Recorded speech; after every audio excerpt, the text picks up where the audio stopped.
So I do not know what's going on in the ATP. I just don't have the friend, the bandwidth. So, wish them luck.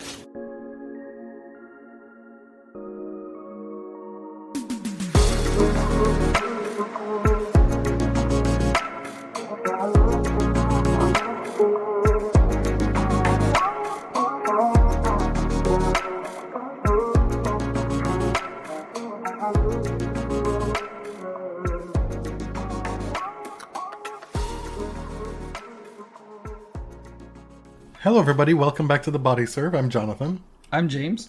French Open is over. We got the results that we wanted from both finals. We did. They took longer than I had hoped, but we got them. Or longer than you wanted. Right. I was ready. You know, halfway through the men's final, I know that this is the sort of match that will bring fans to the sport. It's undeniably a classic, but I do not enjoy them. Yeah, I really don't, because I'm too emotional. I stake too much in one player. It was truly a great match. You know, usually we're here to wet blanket everything. Be like, oh, they're talking about it as a classic. Oh, everybody has to do the most, be the most superlative in describing it. But this one, every time I had that impulse, the two gentlemen would deliver something else. It was two gentlemen. It was it really kind was of crazy. It was. Yeah. There are layers to it. No, we don't have to be comparing this to Rafa Novak Australian Open. We don't need to be comparing it to the 2008 Wimbledon. You know, it's different eras, different people. These things can be enjoyed on their own. Right. So I wish that commentators would follow that rule. I like the idea of the new two. Right, Jim Courier coined this term for Carlos and Jannik. There's no next anything, right? They're the new two. The new two or the only two? Well, by nature is exclusive, I guess. The new two. But look, it was Rafa and Fed for a while. Novak took a while before he penetrated that wall. Yeah. You know? And so there could be somebody else on the cusp of joining them in a year or two, and I fear that we'll end up in another big three, big four conundrum, mess, gnarliness in the next decade. I don't know about that. I don't think that history really bears that out. You know, I think the big three era, well, the big four era, really, throughout history, it wasn't like there was always this triumvirate of players reaching for double-digit slams at the same time. I'm just saying this is fresh in mind. We've lived through this the entirety of this podcast. That's what the current landscape is. We have two now. It's possible a third could pop up. Oh, that's totally. All. And I don't want to deal with it. That's my point. I don't want it. Two is enough. But you don't also want the same matches over the next decade. Other players are going to rise to the level. It always happens. Well, I just need I need Jannik to lose more often. That's all. Right. That's it. So today was a good start. Yeah. We are going to start, though, with two-time slam champion at the age of 21 years old, the first woman to do a lot of things after this weekend since Serena Williams. There were so many things. I don't quite remember them all. Point is, Coco Gauff is the French Open champion. And this result tickled me endlessly. Loved it so much. Yeah, over the past few seasons, this tournament has been Coco's really her best tournament, right? She's a winner of the US Open, of course, but she's made the final here. She consistently reaches the second week. She's a former junior champion at Roland Garros. And this year, I mean, we saw two American women in the quarterfinals. She had to beat Madison Keys to reach the semis, go through a French qualifier who was having the tournament of her life, absolutely on fire, and then beat the number one player in the world in the final.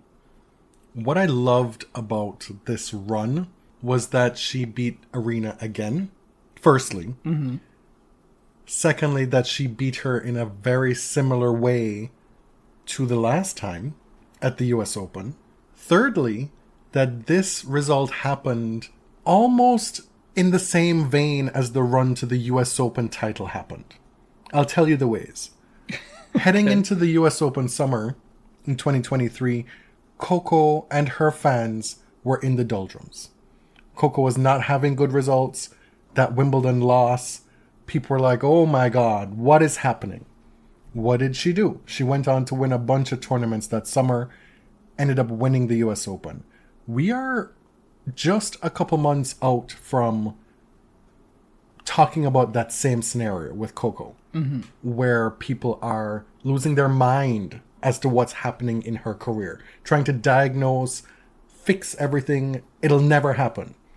She goes on to make back-to-back Masters 1000 finals, and now she wins the French Open, again beating Aryna Sabalenka, again coming back from 1-set to love down, and again frustrating the hell out of that woman, making her question her existence throughout the entirety of the second and third set. And Aryna was coming in more dominant form than she was in 2023. I mean, she's the number one player by a lot. She recently won Madrid. She was playing extremely dominant attacking tennis throughout the entire tournament. I mean, she bageled Iga Swiatek in the third set. Look at the quality of players that she beat. Oh, until she reached the final. Until right? she reached the final, and then she couldn't play. She couldn't beat this scrub. Yeah. Mm-hmm. You may be able to tell by the tone of the episode so far, well, based on stuff I've been saying and how I've been saying it, that this episode will not be kind to Aryna Sabalenka. So if you're a fan, just... Well, I think even the fans know that she's been getting a few deserved whackings over the past day. She had a horrific day yesterday, and it was not limited to what happened on court, because it got worse. Yeah. So we'll start with the match. Sabalenka started off impressively, and Coco didn't. Sabalenka goes up 4-1. She's got 40 love. Looks like this set is going to be over in a flash. Her ball is just too heavy at the moment. Coco saves 2 set points at 4-5, gets it to a tiebreak. She managed to stretch this set into 78 minutes. Still lost it in a tiebreak, but I kind of liked where we were going with this. The roof was open. It was windy. At times there was a little mist of rain. It was not great conditions, right, to play a tennis match. And Sabalenka is someone who is going to struggle more with those conditions just because of the type of game she plays. And stubbornly didn't really do much to adapt to those conditions. Was really out of control of her emotions for a lot of the second and third set in a way that at this stage in her career actually surprised me. Which didn't make sense. You just won the first set. Yeah. You're a set closer. You need one more against this opponent that you clearly have no respect for, that you don't think is even remotely in your league. And you come out in the second set with the dankest attitude. Screaming at her box all the time. Like, get it together. Coco obviously was handling the wind much better. I mean, you can go on for hours about her defense, her speed, her ability to compete, even when it looks like she's outgunned. She's willing to try things. And Aryna was using a bunch of the variety that people claim she doesn't have, right? She was trying a lot of volleys and drop shots, and they weren't always working, but she was trying it. But her emotions really just got out of control. And when we read what she said in press, I think this starts to make a little bit more sense. Coco's lob was driving her insane. Aryna talked about these conditions at every turn, every chance she could get. Terrible conditions. It was windy, it was overcast, not conducive to her being able to execute her best tennis like she had the entire tournament. Now, when you're world number one by such a large margin, and playing so well to the point where you are most people's favorite to win this tournament, and Iga Swiatek is in the field, the 3-time defending champion. When you have ascended to this spot, you need to do better. You should be able to do better. You should be able to adjust and handle situations different than you would have 2 to 3 years ago. Because the person we saw on court yesterday was the Aryna that we've seen years ago. That I thought had grown up, had matured, had learned a few things. Wasn't the case yesterday. Yeah. And I think perhaps part of it was embarrassment on her part. I don't think she's completely oblivious to her standing in the game. It's been hard fought. She's fought tooth and nail to get there. And so she should be able to handle those situations better. And she wasn't. And she's overcome a lot. She overcame the passing of her dad. She dealt with those service yips in, I forgot what year it was, 2022 or something that has derailed other players' careers. She's built herself into a really different kind of player. Early on, something I noticed, she was targeting Coco's forehand pretty relentlessly on her serve, especially, a right-handed server on the deuce side is going to hit a lot of sliding serves out wide, and they were effective for a while, like until they weren't, right? So when they stopped becoming effective, what do? You change tactics, you do something. But it was constant pounding on that forehand, and eventually it stopped working. The thing is, like, Coco was getting forehands back well within the service line. Really short, sometimes like dinky forehands. And it was still frustrating Aryna. What is the explanation for 70 unforced errors? She was ultra aggressive, and her footwork was not what it needed to be. You had Coco giving you different lengths on her shots, and her natural inclination is to move forward. I saw a graphic that showed Aryna in the crunch moments moving up a couple feet. You can actually see the aggression in her court position. Normally you like to see. You do, but with the wind and with the inconsistent ball length from Coco, you saw Aryna being caught out of position quite a few times. And then her reaction is like, oh my god, the bounce. When, if you were in the correct position, it wouldn't have been an issue. If you were still moving your feet. Exactly. The bounce. It's probably very frustrating. But Coco's movement, of course, is incredible. I thought her forehand actually held up pretty well. For as much as people rip on this shot, it's not like it was always deep and penetrating, but it did hold up in rallies. I mean, she only had 30 unforced errors across the 3 sets, 30 winners, a very clean match overall. Given the conditions, right. What was very unclean was Aryna's 70 unforced errors. That is a number that's so large for this moment to overcome. I mean, you're just probably not going to win a final with those numbers. And so when she says in press that, I made so many errors, that's a reasonable response. But what's also needed is to give proper credit to your opponent. And I saw a lot of people making comparisons to Serena Williams, saying, oh, this is the type of stuff Serena did. Actually, no. Serena always said, kudos to her, congrats to her, she played the match of her life. It was tinged in sarcasm, and it was tinged in resentment, but she always gave credit to her opponent. Right.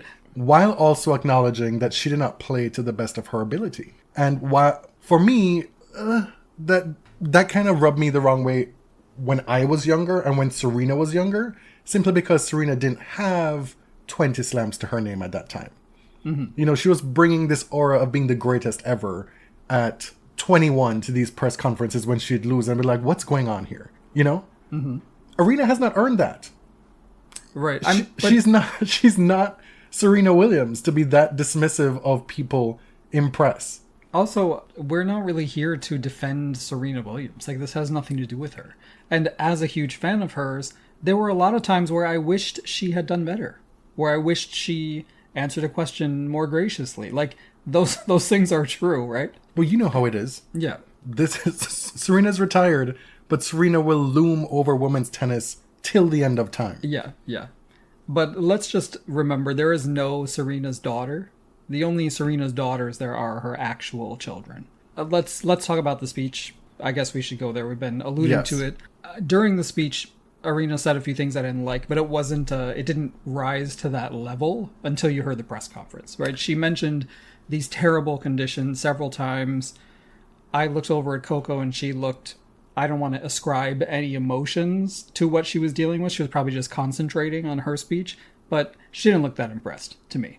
And she, Aryna was crying and she apologized to her team for this terrible final. And I'm like, you know what? I don't like that, but I'm going to let it go now. Because you're in your feelings. Exactly. You're in your feelings. Not everybody's their best self when you're that close to the carnage. Exactly. You've been given 5 minutes to respond. But then you go and press. And this is where her team, to me, comes off as really unprofessional. And they came off as unprofessional today in the aftermath. When she and her team come off as unprofessional. Yes, but who let her impress like that? Who didn't stop her and say, give it 10 minutes? You're not going to get fined if you take a longer shower or you take longer in the locker room or whatever. Just give it a minute. So she comes in and says, Coco won the match, not because she played incredible, just because I made all of those mistakes. And that was a quote. She said that Coco was framing the ball a lot. There were so many times when she could have just simply said, she was too good today. I was too bad and she was too good. That would have been fine. But she took unnecessary shots. She went as far as to say that had Iga beaten her in the semifinals, should have beaten Coco today as well. Why? Why do you need to say that? What does that serve? Other than to put down the woman who just beat you. Right. So unbidden, she brings up Iga's name. So if I'm Iga, I'm thinking, well, now why am I in it? What does this have to do with me? To me, that was the most disrespectful part of it, because she wasn't asked that question. Out of nowhere, she just brings up, oh, I think this other player would have beaten her. Well, I don't know what to tell you. Maybe you should have lost in the semis then. Coco beat her quite easily the last couple of times that they played. In straight sets, the last 3 times they played. But the point is, that is not the issue here. If Iga had a 20-0 record against Coco, that is not what we're talking about here. That might have been the case a couple of years ago. We were definitely in that place with Coco and Iga and that rivalry. But that is not where we are now. But why are we even talking about it? You were the opponent. You're the best player in the world. And then she also said that she had beaten all these great players. It's so frustrating because I'd beaten all these great players this week. And she listed them out. Only to come here to the final and have to deal with these terrible conditions and not being able to play my best tennis. Again, Coco factored into nothing of this. Right. It made it very clear that she doesn't really rate Coco, in my view. And that's honestly fine. If you're going to underestimate her every time you play, I'm willing to watch that rivalry. Because you weren't willing to find solutions today. You weren't able to find solutions in 2023. You've conquered the world since, and you still can't find solutions against Coco in this moment. Almost 2 years later. Courtney Nguyen reposted an interview with Aryna from a few years ago where Aryna seemed frustrated and sort of dismissive of Iga during Iga's very dominant run in 2022, and made the argument that it was only when Sabalenka took Iga very seriously that she started to get the better of her. And she started to become the player that she is today, right? How many players does Sabalenka have a losing head-to-head record against with as many as 10 matches played? How many are there? Because she has a losing record 5-6 against Coco at this point. Right. Aryna must have saw or heard the backlash because even her fans were telling her this is not it. This is not good. It's not a good look. I saw so many people write on their socials, I'm an Aryna fan, but this is too far. I can't abide this. This is not okay. And it made it to the locals. It made it outside of tennis. I mean, when Martin Luther King's daughter is whacking you on Twitter, you got to do something. Well, this is because Coco is who Coco is. And I think this is part of it too, honestly. I think a lot of these women resent her to no end. Totally. Because she wins this title without the supreme power tools that's needed to be a top tennis player, And she has Barack Obama writing her messages that are then quote tweeted by LeBron James saying, seconded bestie.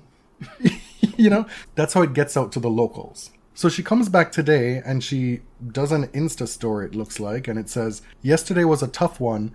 Coco handled the conditions much better than I did and fully deserved the win. She was the better player yesterday, and I want to give her the credit she earned. That should have been it. Should have stopped there. Should have stopped right there. Instead, you all know me. I'm always going to be honest and human in how I process these moments. Emotionally unintelligent would be one way to describe it, rather than honest. I made over 70 unforced errors, so I can't pretend it was a great day for me. But then she goes and uses our own words against us. She says, but both things can be true. I didn't play my best, and Coco stepped up and played with poise and purpose. She earned that title. Respect. Time to rest, learn, and come back stronger. Had she said this yesterday, that would have been passable. She could have gotten away with it. Right. But if this is supposed to be the apology, it's not going to work the day after. Well, I don't know what it was supposed to be. A clarification? Because there wasn't an apology. And honestly, that's irrelevant to me. I'm not asking for an apology. I haven't been wronged here. Yeah. But I don't know what the point of this was. And also, it's clear that she didn't write it. So again, I'm going to whack her PR team. Who let that go out? because it's not much better than what she said yesterday. And I'm reminded of when she and her team stood around her Australian Open runner-up plate and pretended to piss on it. Do you remember that? Just a classy team all around. Okay. So that was the bad news for her. The good news is that Coco Gauff is a 2-time major champion. I don't know if anyone caught her brief Instagram live last night. She was in a club, a little bit litty, and she was thanking everybody. She was sipping on a cocktail. I think Mom probably called her and said, get off live right now.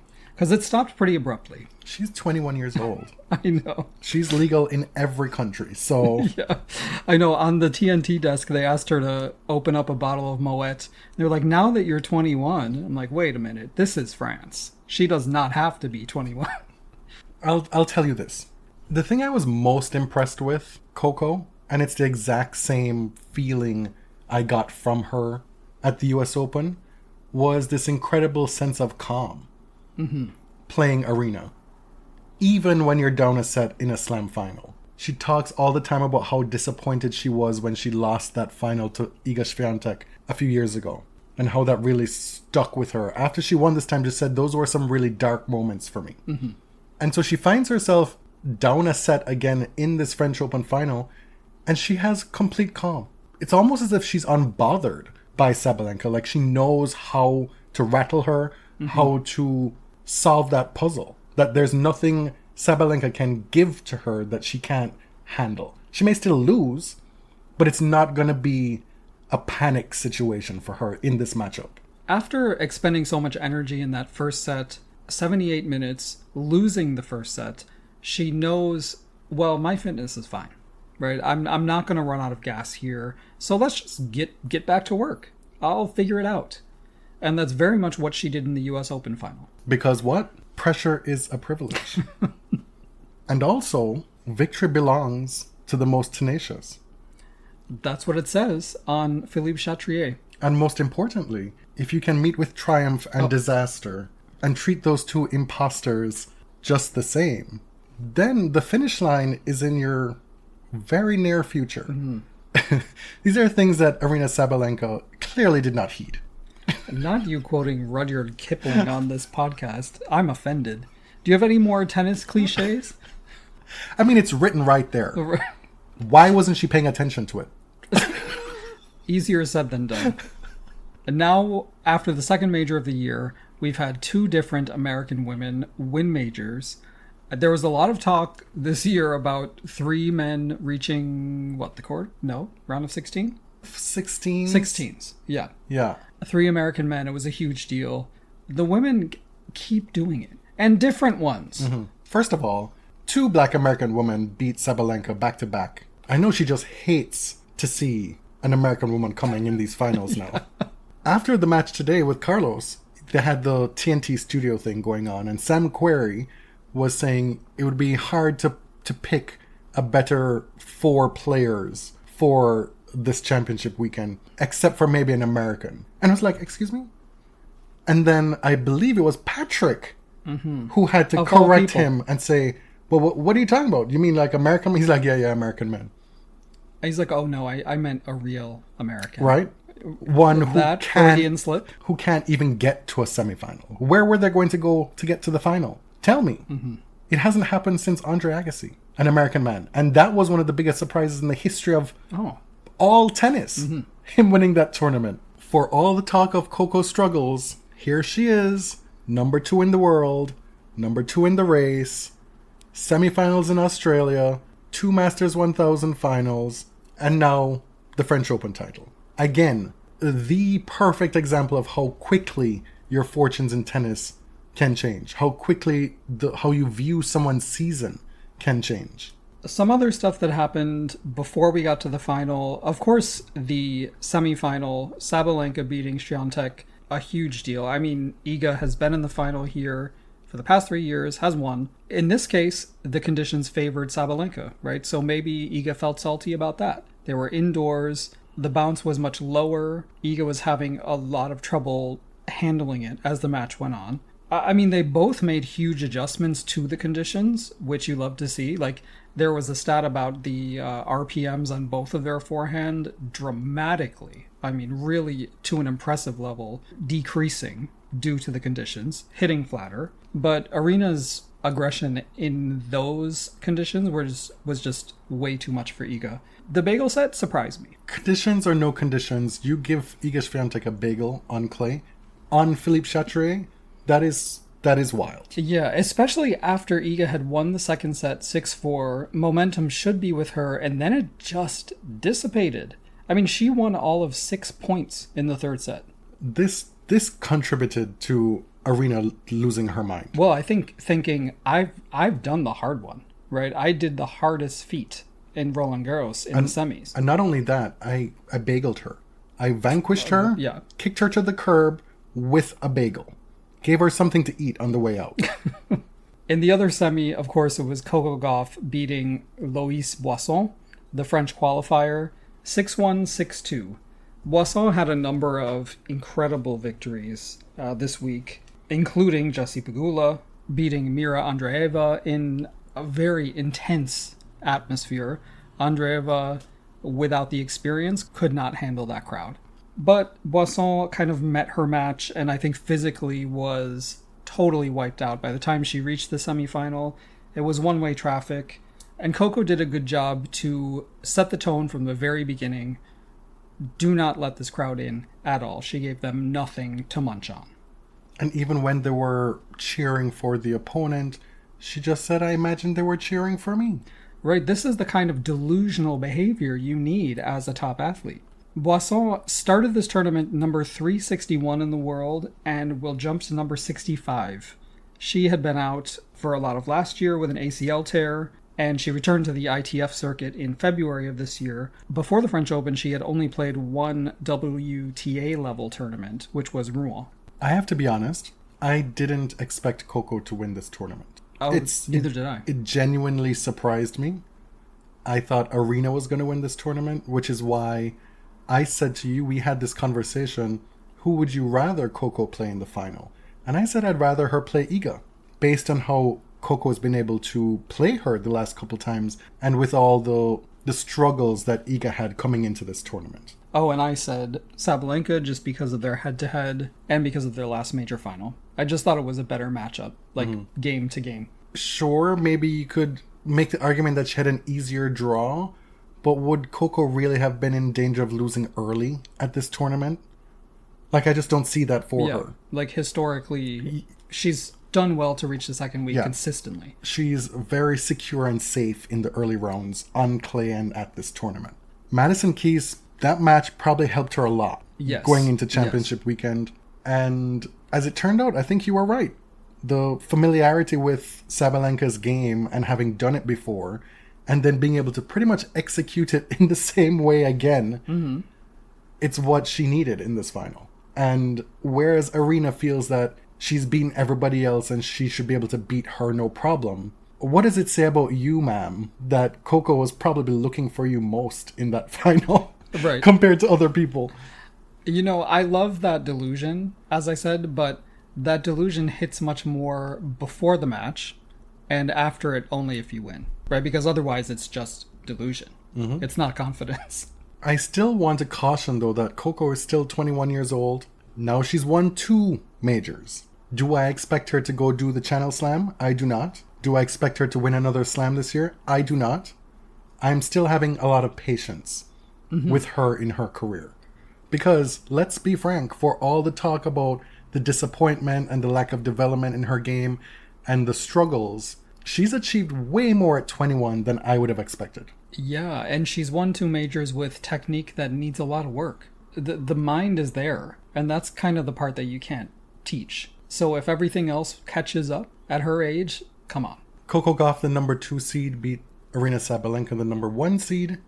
We were hoping that the same would happen in the men's final, and for a very long time it did not look like that would be the case. No, so first 2 sets, I don't know if this is off base, but I felt that Carlos was slightly low energy, at least compared to what we're used to.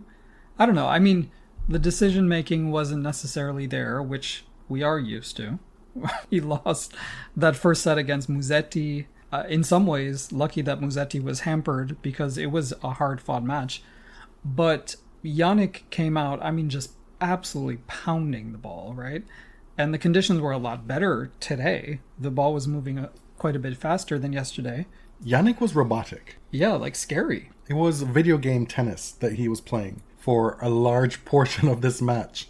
And Carlos, especially at the end of that second set, with the decision-making, do you remember when he ran around a backhand to try and hit an inside-out forehand drop shot to the shortest part of the court? Right. And missed it from behind the baseline. Yeah. It was truly one of the most absurd things I'd seen on a tennis court. And I'm sure I've seen more. I'm being hyperbolic here. But for that moment, it was horrendous decision making. Right. And when faced with an opponent that was zoning, that was playing so well, it did not look good for Carlos going forward. Yeah, because it looks like you're just trying to bail yourself out of the point when your legs should be able to carry you 5 sets, more so than this guy. Or you have the edge in that department. Jannik hadn't played more than 3 sets since Australia. And so you have him zoning in this match, and your only hope, really, is to push him to a 4th. See if you can extend the match. See if you can try and fatigue him. That's what it felt like. A Hail Mary for Carlos at one point. He goes down 2 sets to love, goes down a break right away in the 3rd set, and you're like, oh my god. If you're a Carlos fan, this does not portend well. He breaks back immediately and gets through the 3rd set fairly comfortably in the end. Yeah, he had another break to go up 3-1, and as we know, it can be dangerous to get a break early in a set, especially as we saw in the 5th set. Very dangerous. But he was able to get that break back later in the 3rd set, and we're off to the races. I think the most common result for a tennis player, if they are to win that 3rd set, being down 2 sets to love, is to go on to lose the 4th. Yes. That's typically how we see it play out. It looked like that would be the case when Jannik had triple break point up 5-3 in the 4th set. Love forte on Carlos's serve. Carlos comes back to hold that game, saves all 3 championship points. He then breaks Jannik while he's serving for the match. All of a sudden, we're tied 5-all. Carlos holds 6-5, and we have a whole different ball game here. Yeah, just insane to save 3 consecutive championship points against Jannik. It's one thing to save the 3 championship points. It's another thing to then know you have to break him the very next game and then still do it. Right, because he's still comfortably in the lead. Yeah. But Jannik blinked, right? Losing those 3 championship points, I think, shook him a little bit, and then he gets broken at 15-40. We get to a 5th set. Carlos breaks right away. Like you mentioned, he's now having to serve with the lead throughout the entire 5th set. There are a couple iffy moments. He's able to hold serve, finally serving for the match at 5-4. He blinks. Carlos blinks. And we're on serve again. We end up getting to a super tie break, a match tie break, first to 10 points to decide the whole thing. At that point, the match was over 5 hours. It ended up being the second longest slam final on the men's side. Well, I guess slam final period in the Open era. And what was the match that it leapfrogged? It was the 1982 Roland Garros final. Wilander defeats Vilas. This has been eating you up all day. What?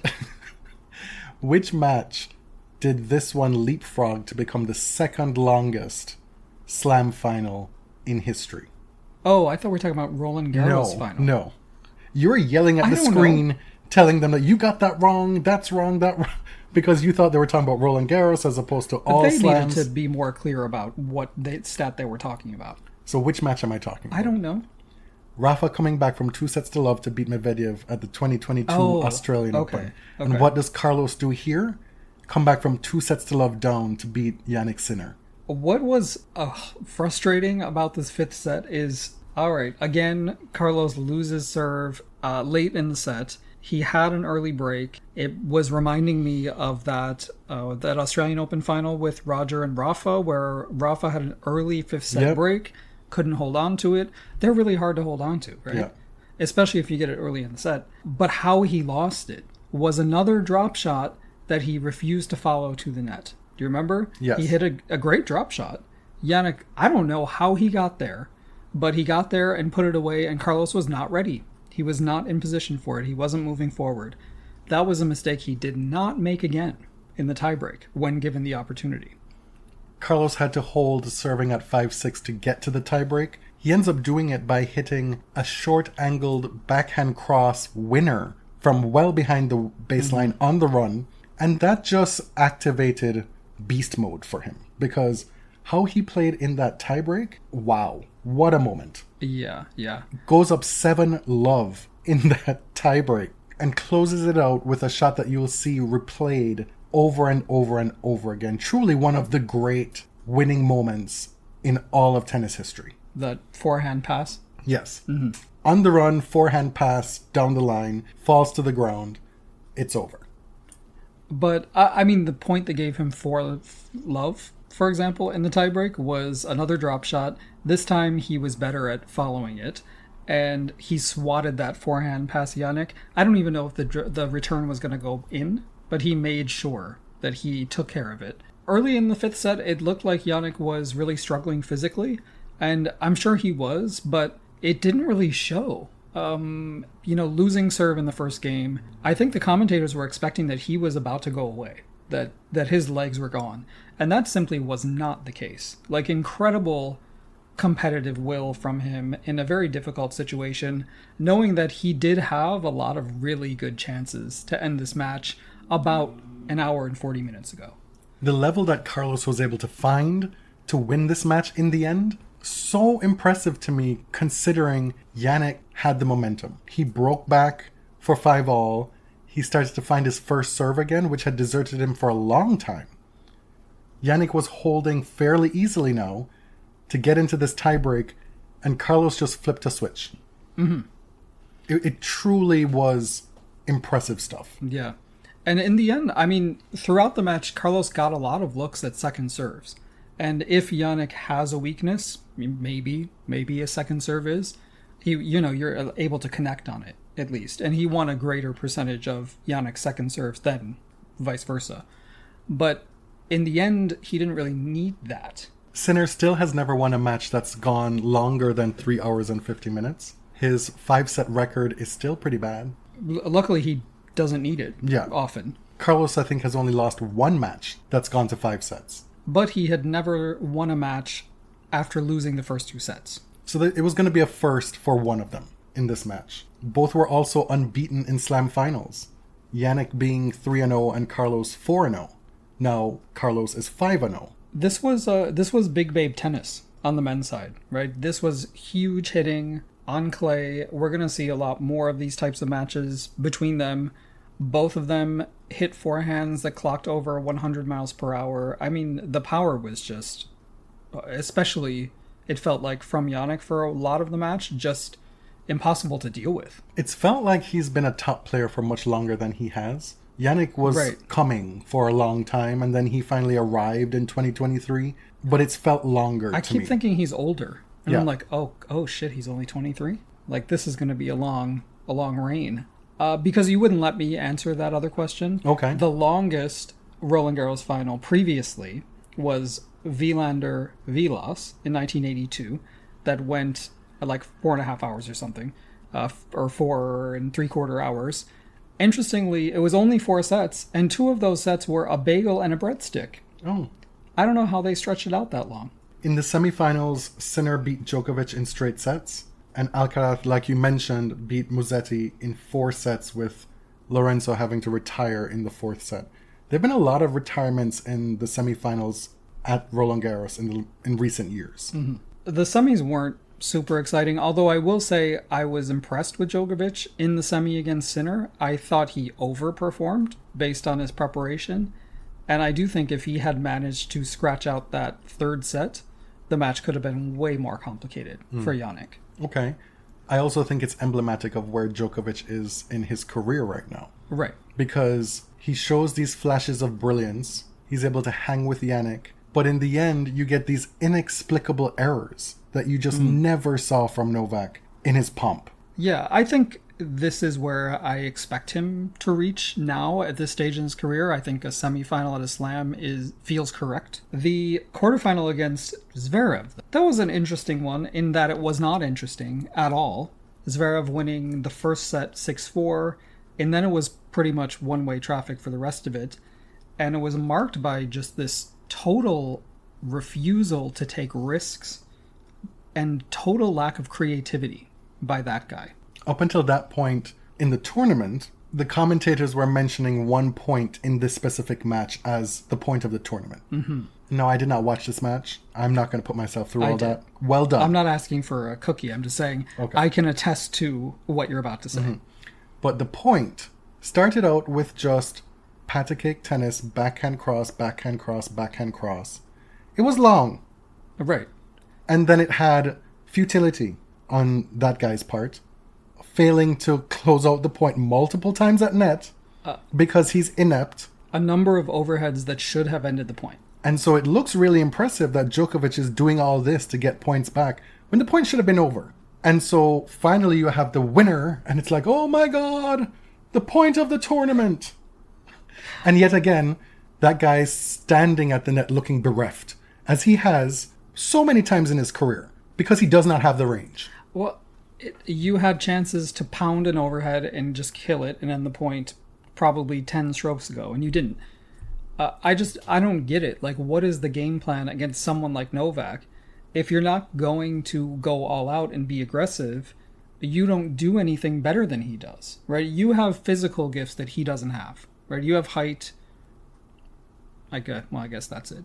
But you have a big serve. Not necessarily bigger than Novak's, but you have a big serve and you should be using your body to be more aggressive. Why aren't you doing it? Like, it's just kind of sad.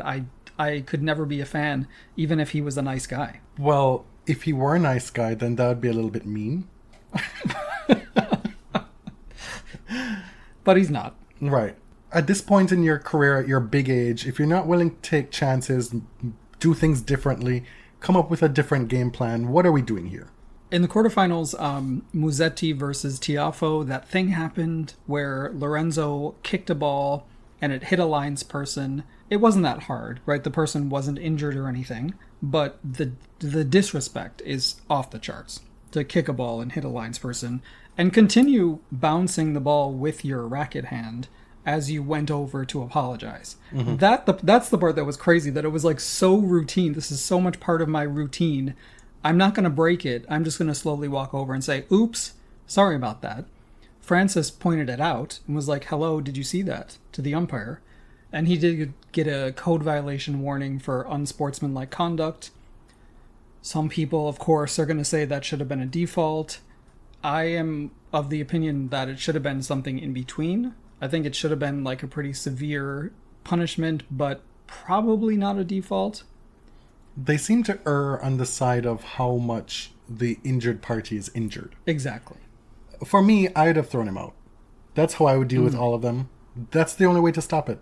Throw them all out. And this is one instance where I will kind of give the Novak fans a little bit of like, okay, I hear you. Because it's always like, well, if Novak did this, like, yeah, he did it and he deserved it to get kicked out. And if Musetti had gotten kicked out here, he'd have deserved it too. So I get why you'd feel aggrieved. Right. But that does not mean it's a conspiracy. You know? No, it means there's a lot of inconsistency in the way these things are treated. Yeah. When Miyu Kato was defaulted in a doubles match for doing much the same thing, probably even less severe than what Musetti did, that felt egregious to a lot of people. So the fact that Musetti got a little tap, what do they call it? A tap on the wrist? A slap on the wrist. Slap on the wrist. That's usually something I do. Right. That it felt unfair. And to be fair to Francis, when he was asked about it in press, some people were trying to imply that he said Musetti should have been defaulted. He did not say that. He said nothing happened. Mm-hmm. So it is what it is. He didn't say what should have happened. Again, we're left to grapple with this idea of intention and folks saying, well, he didn't intend to do it. He didn't intend to do it. Who would intend to do that? Right. You'd have to be absolutely deranged to intend to take your tennis racket and fire a ball into a linesperson's throat. Exactly. You'd have to be deranged to be kicking tennis balls at officials. That is such a useless argument to me. Like, intent. And first of all, how are you going to judge what's in somebody's head? Right. You know, like. But also, the rules have been set up to judge the outcome. That's very clear, right? Denis Shapovalov with the umpire hitting him in the eye. Who cares about intent? He intentionally took his racket hand and slapped a ball, right? No, they were in a fugue state. Exactly, right? I'm so satisfied as a fan that this was a Coco Gauff tournament. It's just like, it felt almost too much to hope for. I love the story that Coco told about way back in 2019. Carlos DM'd her and said, "Hey Coco, do you know who I am?" Apparently she didn't, because she left him on red for 3 years until he won the US Open, and she went to congratulate him and found this message that she had never responded to. And she's like, oops. It's like, I'm Coco Gauff. And now do I respond to him? Because then he'll be made aware or made re-aware of the fact that I ghosted him all these years.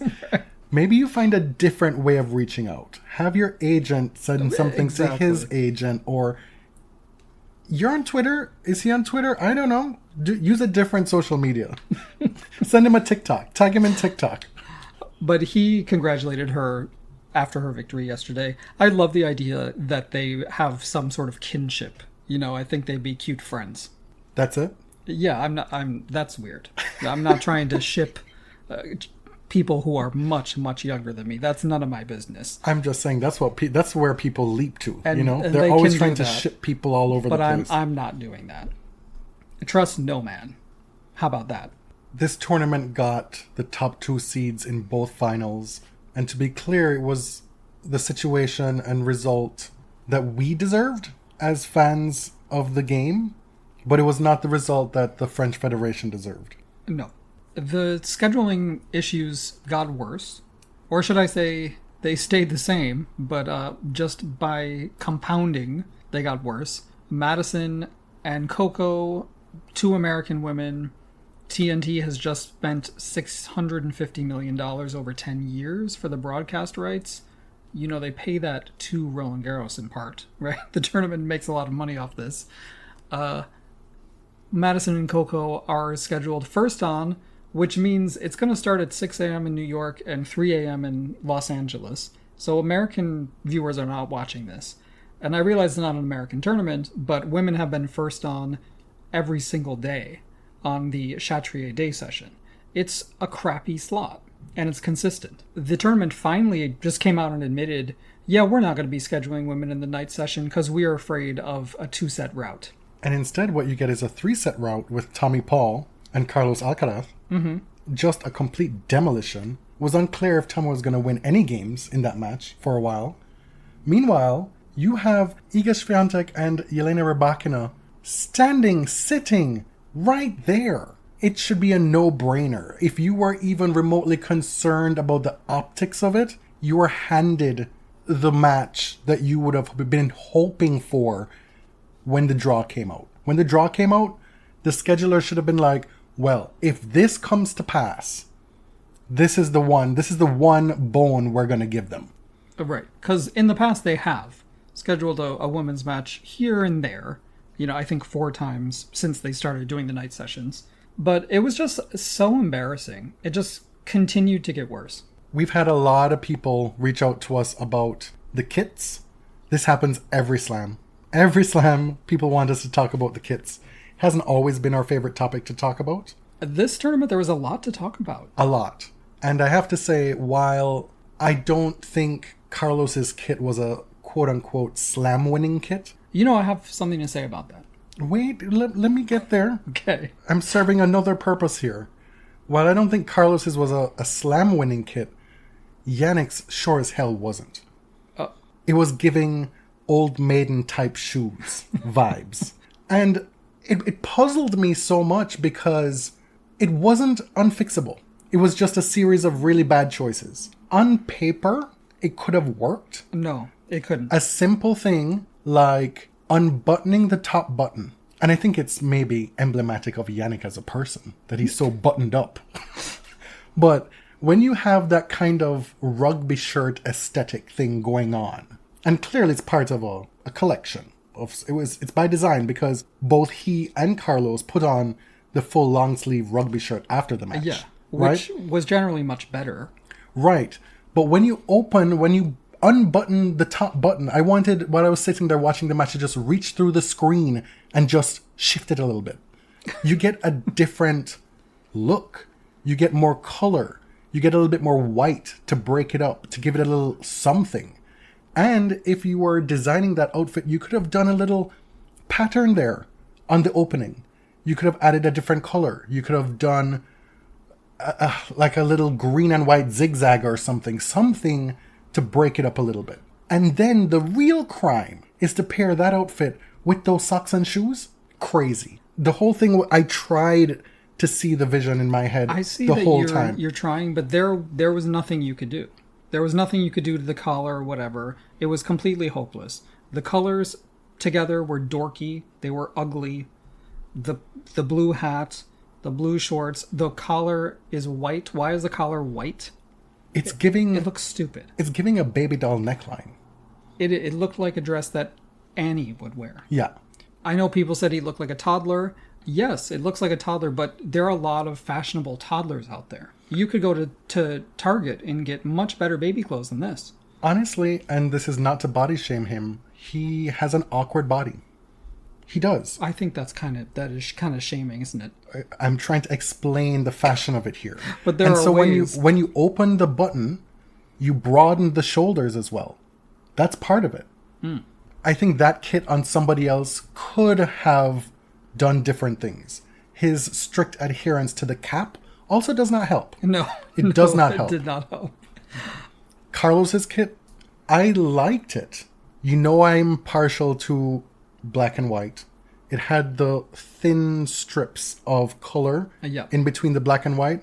My issue was that it looked juvenile. It made him look like a little boy. Well, you said it made him look short as well, right? It made him look diminutive. It made him look like a boy. It made him look smaller than he actually is. It did make him look small, but like the Hamburglar look, you had to get used to it. The horizontal stripes. I ended up actually liking it, and the rugby shirt after was much better. Oh, the rugby shirt was 10 out of 10. Yeah. Loved it. But what I wanted to say is, people say slam winning kit. This isn't a slam winning kit. I gotta say, a slam winning kit is the kit you're wearing when you win a slam. Because in the end, it does not matter. No, that is entirely disingenuous of you. Because you know full and damn well what a slam winning kit is. It's Serena Williams 2015 French Open. It's Serena Williams 2013 French Open. Mm-hmm. Forgive me if I got the years wrong. I'm not a fashionista.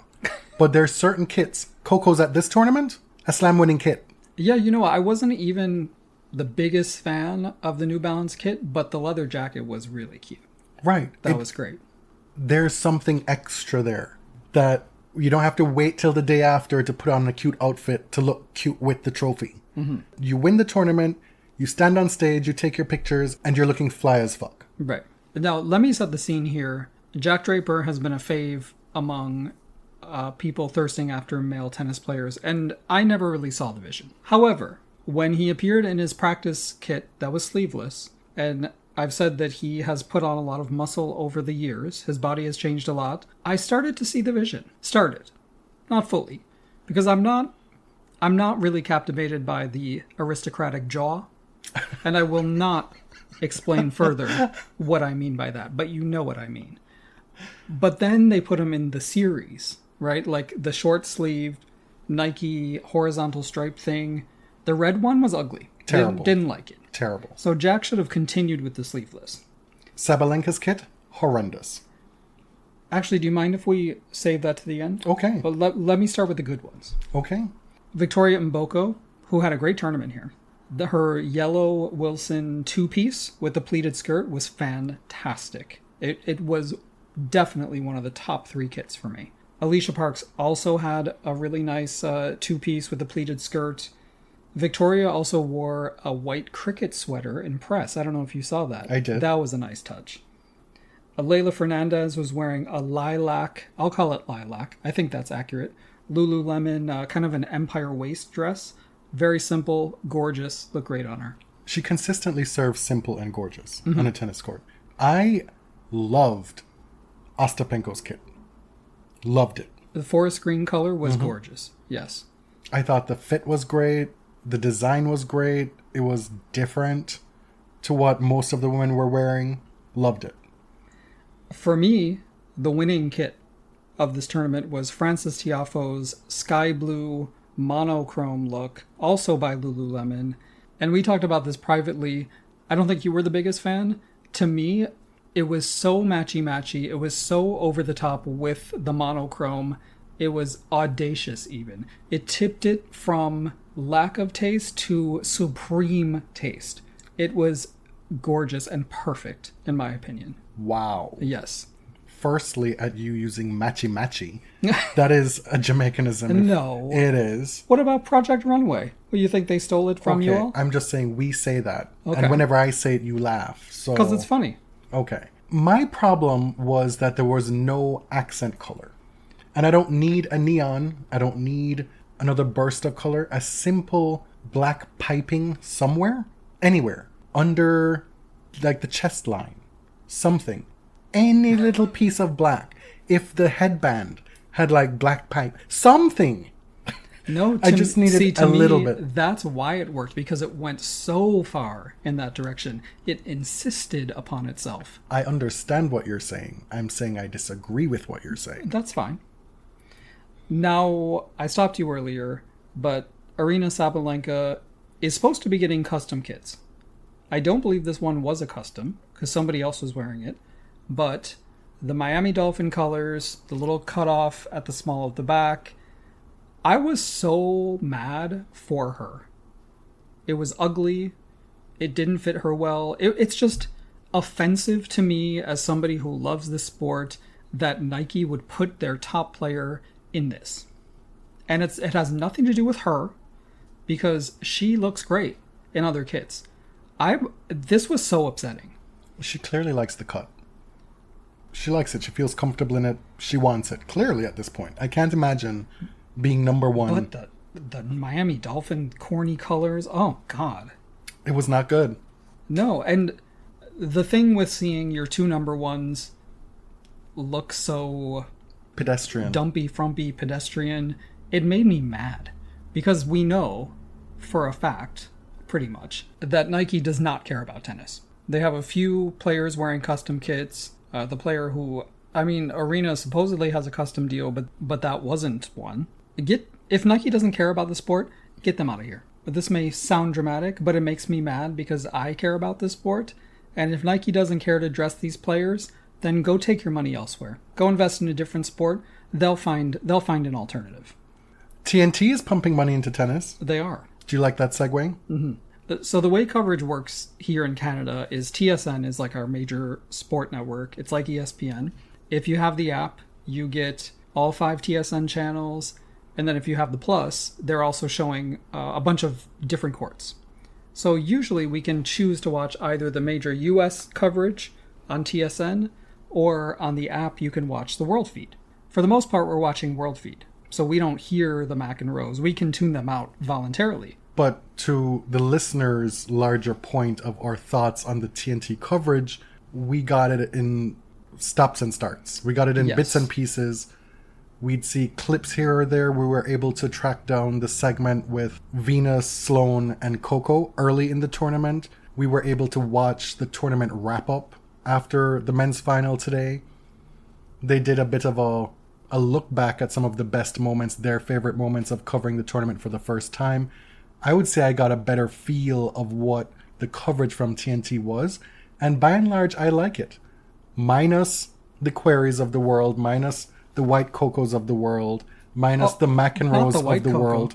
I had to differentiate because both were part of the coverage in some way or another. What are you doing here? I just call her Colleen. You know, we're still being saddled with the McEnroes. They had this Mac Zone thing where they did a little segment together and broed it up. Which, fine, have them do that if you must. But you don't have to have them on the live air coverage of the actual match coverage. I promise you don't. And for the men's final, when you have Courier and Andre Agassi to choose from, You choose the McEnroes? Or one McEnroe? Well, Agassi was... Oh, he was giving the trophy. He was giving the so trophy. I guess he was out of it. He had to sit there in his suit and wait to present. But there are other options. And part of why this coverage is good, the roster is so large. Yes. And so there are a lot of options to choose from. You're getting different types of coverage. I thought that this dude, Adam Lefko, I think his name was, seemed to do a good job of bringing the energy of creating a panel with a lively atmosphere. I'm sure if I watched it more than I did, I'd have been annoyed by the broiness of it. Was he maybe the guy who was like at the center of the panel? Yeah. Yeah, because you need broadcasting professionals, right? They don't all have to be tennis people. Exactly. You just need people who know what they're doing. Yeah. I liked that he was able to bring something outside of tennis to the tennis. I can't say what that would look like if I watched him every day, because I didn't. Okay. Right? But the general atmosphere of the studio panel situation seemed to be very energetic and lighthearted, but also poignant in moments, which we saw with the Coco Venus Sloane segment. It seemed to hit a lot of good notes. It didn't seem to be the same retread stuff that we get all the time from Tennis Channel, which is whose coverage is being replaced. And so it felt a little bit fresh. And it looked like there was an actual investment into making this thing look good. Like, you're covering the NBA. You're now covering tennis. It's not just the ugly stepchild. You've made an investment into doing this. It's 10 years, and you've made a good start, I think. There was definitely excitement around it. I hadn't really seen the end of day wrap up thing, but I heard that people enjoyed that. And it's kind of cool because it's something we don't typically have with tennis coverage. Kind of at the end of every day, just a recap of everything that happened, a chance for the commentators to chit chat and stuff, and for fans to catch up. I like that because it feels even a little bit retro. The impromptu meeting of Venus, Sloane, and Coco was something that was really magical. It was a really special moment of that, I guess, first week.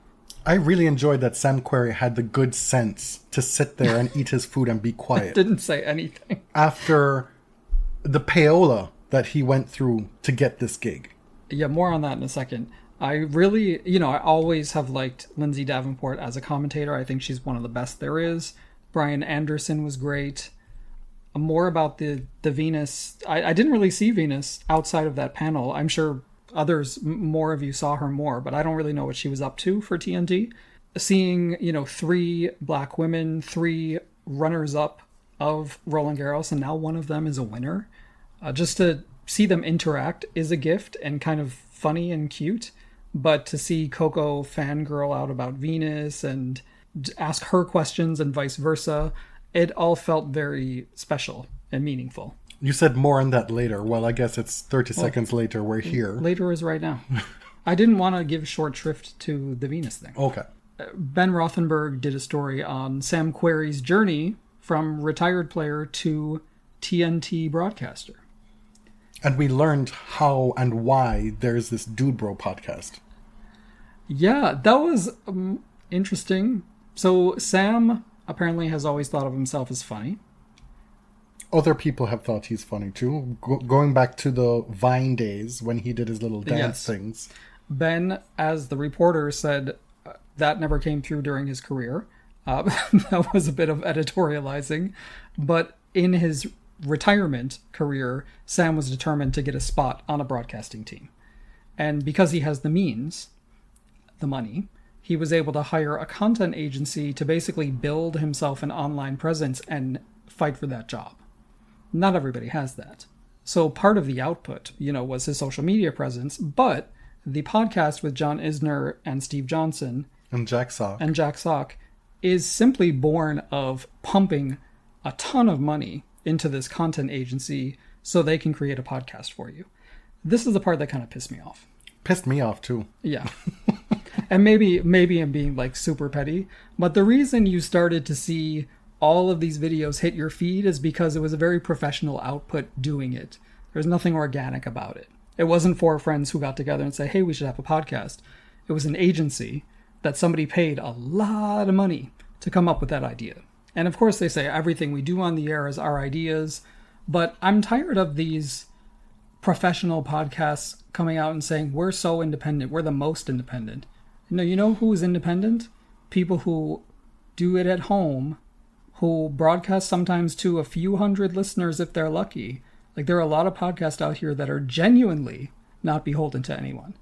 I'm not talking about us. Like, I'm not trying to big up us. I'm saying there are dozens, probably hundreds, that are actually indie.